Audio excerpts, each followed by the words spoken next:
Hello people, hello everyone. Salibonani ibizo lami ngu DJ Spark Zimbabwe. Ndiri panapa chivhiti chiri health, chivhiti chisina side effect patinoya nemutaku nanzo nyaya dzakasiyana. Patinoya nadzo tichikupai muchiziva zvinenge zvichiitika. Nyaya ndayanayo panapa maprizes ezvigunwe.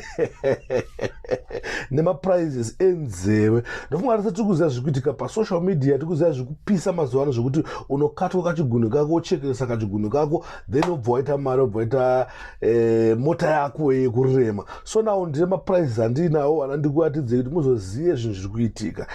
Tangoona machansi achitenderera takati no, taona zvakakodzera kuti tiende nazvo paZimu Reality ITV, tipe vaoni veZimu Reality ITV so that vanoziva maprizes. Ndofunga muri kuona zviri pascreen izvo ndo maprizes ezvigunwe, prize echigunwe chepakati, prize echigunwe chehombe, prize echigunwe chidiki.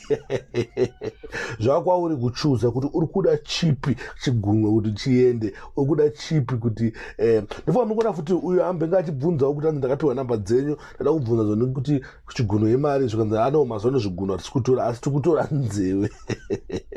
But mukona boys, munasvika pakurequesta nzeve kuti ako nzeve yacho imbori mari. Vana vevhu vane zviwindi, vana vevhu watambura zvekusvika palevel yekuzvichekeresa wega willingly kuti iwewe ndiwe unozvichekeresa wega. Ndofunga kuti kuona zviri apa zviri pascreen amascreenshot esaya ndo maprizes ari kutaurwa. Kana uchinge uchida mari, uchida kuromba, unoita se unochekesa chigunwe chako, wachekesa chigunwe chako then obva wapiwa mari, utanga kutofamba nezimota rako rekurevesa chairo. Anyway guys, ndo nyanga ndandikudze kuti ayo maya zvinhu zvine maprice akutenderera, vanhu vafunga kuzvichekeresa, vanhu vafunga kuromba through nemiri yavo, zvinhu zvinosiririsa, zvinhu zvinorwadza kuti ko nhamo yanyu tirova sei kusvika palevel irororo.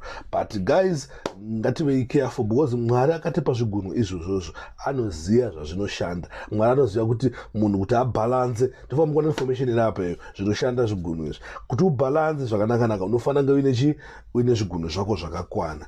Anyway guys, zviri kwauri kufuka kana kuwarira, but tangokudzai kuzona hapana kumira zvakanaka.